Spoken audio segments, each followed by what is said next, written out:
Hey everyone, good evening. Kabili ako ng sariwang isda. Magtinuna ako. Ito yung ating lamas. Ayan.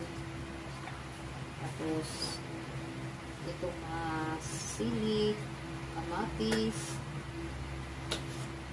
Sarap yung sariwang isda. Tingnan natin ito.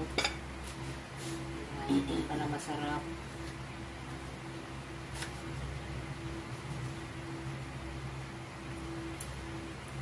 Kamatis naman ay mura. Kapag ganito lang, maliit.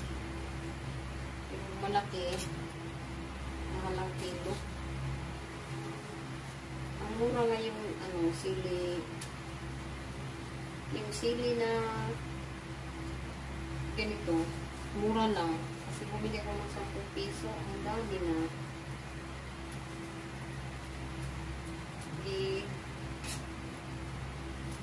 Hindi, pag ako'y bumibili talaga ng sakit, hindi ako bumibili agad. Mag-ikot muna ako.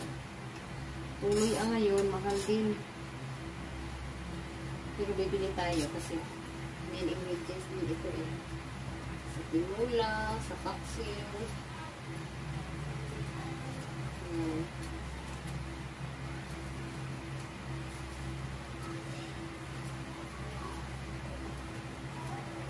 Ano tayo?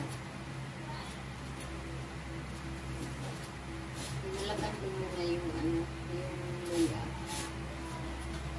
Para hindi lahat kasi hugasan ko na ito eh. Yan.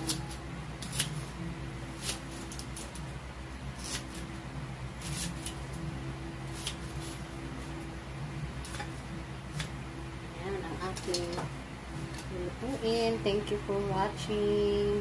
Bye.